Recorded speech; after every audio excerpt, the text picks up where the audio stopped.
Wow. Good morning, everyone. Good morning, good afternoon, good evening, wherever you are.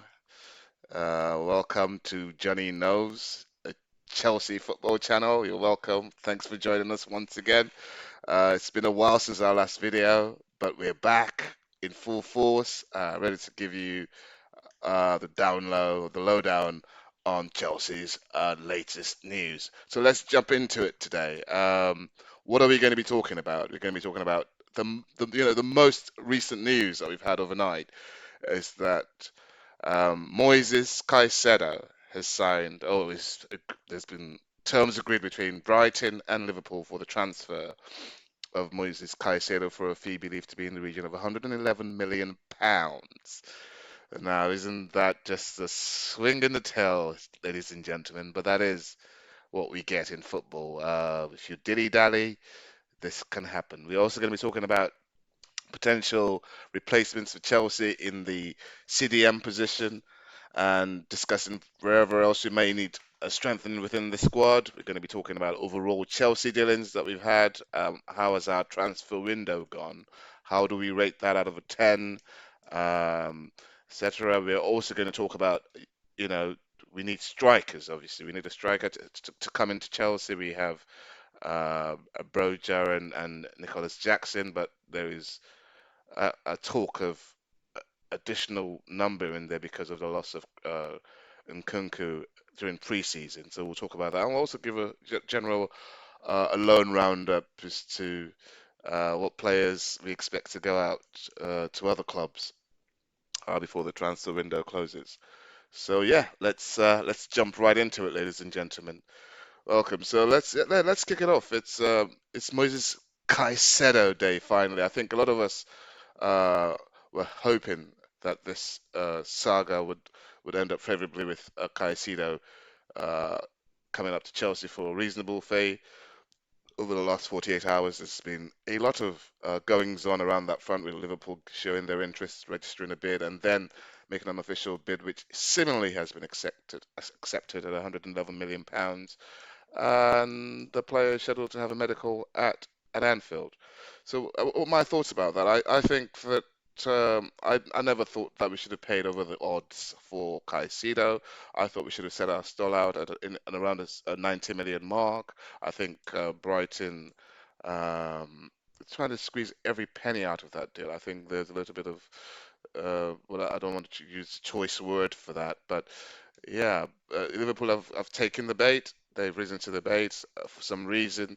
They think that player is worth 111 million pounds. I don't see the upside in playing 111 million pounds for a player that was bought for 4 million pounds less than 2 seasons ago. I don't see the upside in that. But I think that Chelsea should let the deal go. I think we should let the player go to Liverpool. I know this may be a controversial view, but at 111 million pounds, I think we should definitely settle for Lavia and Tyler Adams. And I think this is what the club is doing. I think they already sort of smell this going, this Liverpool bid, and they've strengthened the bid for Tyler and Lavia. So I think this is the way forward for Chelsea. I think we may be better off for it because at 111 million pounds, the player comes in and he's just struggling to live up to the price tag. We've seen it happen many times before. Good luck to Liverpool on that front. I hope it changes everything for them. But and one more thing to add on that front actually, it's about Caicedo. Caicedo doesn't have to go to Liverpool. He can say, look, Brighton, I told you I wanted to go to Chelsea. That's my target. That's my dream. I'm going to hold up for that deal and then see what happens. That could be a major complication in that deal. But is the player strong enough, or is he that inclined? You know, he was supposed to go to Arsenal in January, now he wants Chelsea, and let's go to Liverpool. I don't think there's going to be much in the way of swaying from the player's perspective. I think he will probably go to Liverpool. So yeah, all I can say is uh, we tried, we didn't conquer. You know, life moves on. I think I've listened to a lot of stuff on social media. There's a lot of talk about why we've lost that to Liverpool because we dilly-dallied and we should have done this and that earlier, but we didn't. But maybe we didn't want to. Maybe we shouldn't have to. So yeah, what I say is say salute. See you on the other side, brother. So that's the Caicedo topic sort of covered. Also like to talk about potential replacements in and around that sort of CDM area. Obviously, we heard the news in the last couple of days that Tyler Adams as his contract, his sort of release clause has been triggered, and Chelsea have previously agreed terms with him. So the player has since had his medical, and I reckon that that signing will be announced any time now. I think the signing is imminent. There's also talk that a 48 million pound bid for Romeo Lavia was rejected by Southampton. So I think that's something I expect us to certainly follow up now that Liverpool have agreed a fee with Brighton for Caicedo. I think we'll certainly strengthen up talks on the Romeo Lavia front. Yeah, I heard the player also wanted to go to Liverpool. So, is there any chance that Liverpool get both Lavia and Caicedo? That would be major egg on the face for Chelsea. I hope that doesn't happen. I reckon we'll get one of those players, Caicedo or Lavia. But I think Caicedo, unless he sort of he digs his heels in and says, I want to go to Chelsea, and that would be a really popular move for him from a Chelsea fan perspective. But I just don't see, that happening, today. Football is different these days. What else do we want to talk about? Kepa Arrizabalaga going to Bayern Munich. There has been talk that Bayern have formalized their offer for Kepa. The offer they made is thought to be an initial sort of loan deal with an obligation to buy for around, I think, the 20 million euro mark next season. Um, I mean, what's my take on Kepa going to Bayern and potentially leaving us short in numbers and goalkeeping perspective? I think we've been trying to get rid of Kepa for a while, and as we've seen, not many opportunities arise for you to get rid of Kepa because of his initial price tag and his form can be, sort of unstable at times. So I think to then get this offer from Bayern, I think we've got to seriously consider it. But one thing I must say is the reason why these clubs are looking at Kepa is because he's a solid number two goalkeeper who can, for top clubs, who can play out from the back. And if that's what we want as well, we sell a number two keeper to Robert Sanchez, and I don't see any reason why we sell him for 18 million pounds because we don't get that. We don't get a good keeper at that price to come back in to replace him. So, it's whether or not, we're going to take that risk or we're going to go in a different direction and go big on a keeper. I don't see that happening either. So yeah, those are sort of replacements and talk about uh, players. In the striker position, there is talk that we may be strengthening in there. WAHI has been discussed from Montpellier, and I think Chelsea have placed an official bid for him, which was rejected. I think it was around the 26 million euro mark, and I think Montpellier wanted 30 million. So there's a couple of million pounds difference in there. And I think that's something that may be revisited with in light of Nkunku's injury, because we need strengthening in numbers in that striker position with Broha just coming back from a long-term injury. So I think that we'll see some movement there because I don't see any sort of reality in the Vlahovic Lukaku situation. I think we will see Alehi coming in perhaps later in the window, and I think that he'll probably stay at Chelsea rather than go out on loan to Strasbourg as has been previously sort of muted. So that's that. Another on the Lukaku Vlahovic front, we know that there's been a lot of sort of noise around there with Juventus posturing and asking for numbers that we perhaps haven't been keen to meet in terms of the exchange that swap deal for Lukaku plus 40 million euros for Vlahovic when we weren't even interested in Vlahovic to start off with.